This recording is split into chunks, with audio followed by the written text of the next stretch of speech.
हम हिंदुस्तानी अपनी भाषा हिंदी को सम्मान करने के लिए, उसकी अस्मिता को बनाए रखने के लिए प्रतिवर्ष 14 सितंबर को हिंदी दिवस मनाते हैं।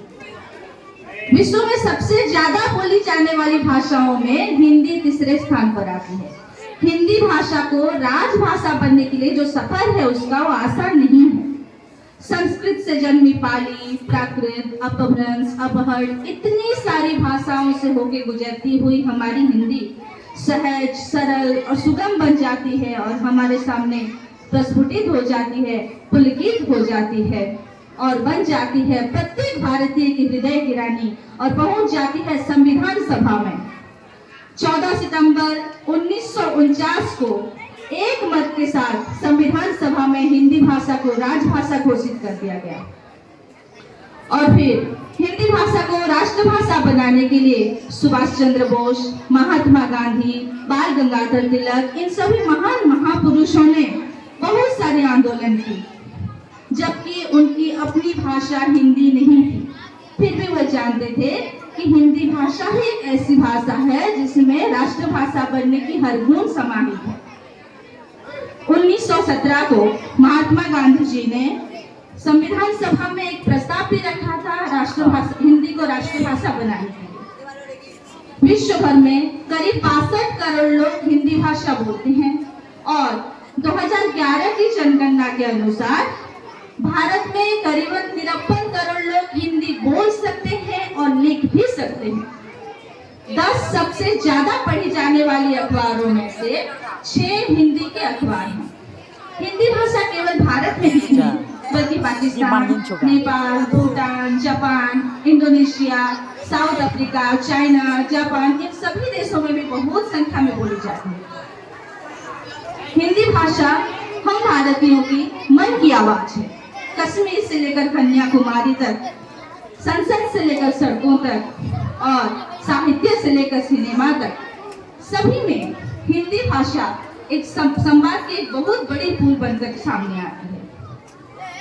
स्वामी दयानंद सरस्वती जी कहते हैं कि गलती करना बुरा है, लेकिन गलती करना बुरा नहीं है, लेकिन गलती करते रहना बुरा है। जाने अनजाने में मैं और हम सब यही गलती करते चले आ रहे हैं, भाषा के नाम पर बंटवारा करते आ रहे हैं। हम जानते हैं कि हमारा भारत विभिन्नता में एकता है, फिर भी हम बंटवारा करते हैं भाषा के आधार पर। भाषा, ये जो भाषावाद की आया कहां से? तुम्हारी भाषा छोटी, मेरी बड़ी, यही एक वाक्य है जो भाषावाद का सबसे बड़ा जड़ है। भाषा केवल कम्युनिकेशन का माध्यम तो नहीं है। भाषा की तार उसकी संस्कृति से, उसकी साहित्य से, उसके इतिहास से जुड़ी हुई है। अगर हम किसी भाषा को छोटा कहते हैं तो हम केवल उस भाषा से जुड़ी उसकी संस्कृति को छोटा कहते हैं, उसके इतिहास को छोटा कहते हैं, उसकी साहित्य को छोटा कहते हैं और उस भाषा में जन्मी उस विलक्षण प्रतिभाओं को भी छोटा कहते हैं। अगर हम हिंदी भाषा को छोटा कहते हैं तो हम केवल हिंदी भाषा को छोटा नहीं कहते, उन महान पुरुष तुलसीदास जी को छोटा कहते हैं जिनके बदौलत आज हमें रामचरितमानस जैसे महान ग्रंथ मिले हैं।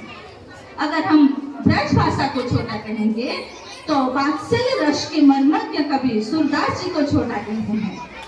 हमारे द्वारा 1835 यही वो समय था जब अंग्रेजी की कसौटी पर हिंदी भाषा को कम आंका गया और 1917 को कांग्रेस ने भी यह घोषणा कर दिया अपनी घोषणा पत्र में कि जब स्वतंत्रता मिलेगा तो स्वतंत्रता के बाद भाषा के आधार पर राज्य का गठन किया जाएगा।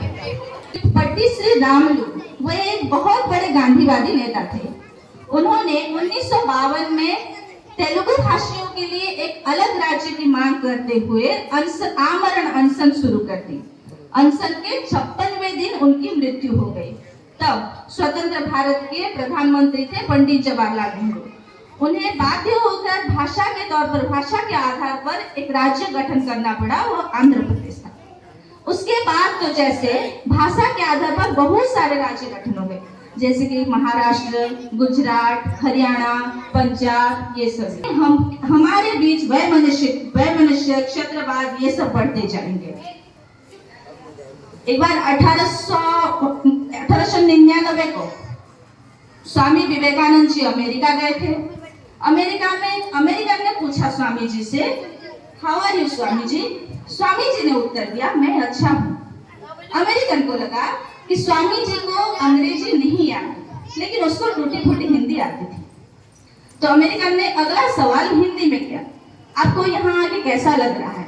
स्वामी जी ने कहा, I am feeling good and your country is very beautiful. Swami ji ने कहा, देखिए आप पहले अपनी मातृभाषा में मुझे सवाल किए थे, इसलिए मैंने भी अपनी मातृभाषा में आपको जवाब दे दिया है। और जब आप मेरी मातृभाषा की सम्मान करते हुए मुझे हिंदी में सवाल किया, तो मैंने भी आपकी मातृभाषा की सम्मान करते हुए आपको हिंदी में जवाब दे दिया। तो हमें यह सीखना है उनसे कि कभी भी अपनी भाषा को कमजोर नहीं समझना चाहिए, किसी दूसरे भाषा के साथ उसको तुलना बिल्कुल भी नहीं करनी चाहिए। अपनी भाषा हमेशा सर आंखों पर। और अंत में इतना कहूंगी कि हमारे हिंदी साहित्य इतिहास के 4 काल होते हैं, आदिकाल, रीतिकाल, भक्तिकाल और आधुनिक काल। आधुनिक काल के प्रथम चरण को हम लोग भारतेंदु युग से जानते हैं। तो वही भारतेंदु हरिश्चंद्र जी कहते हैं, नीच भाषा उन्नति अहे सब उन्नति को मोल, बिन नीच भाषा ज्ञान के मिटत न हिय कुशूल।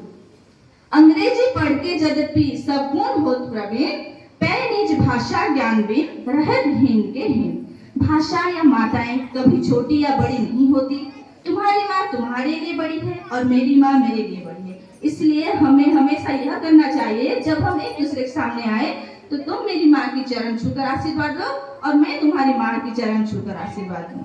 पुनः आप सभी को राष्ट्रीय हिंदी दिवस की हार्दिक शुभकामनाएं देते हुए मैं अपनी वाणी को विराम देती हूँ। जय हिंदी, जय हिंदुस्तान। धन्यवाद।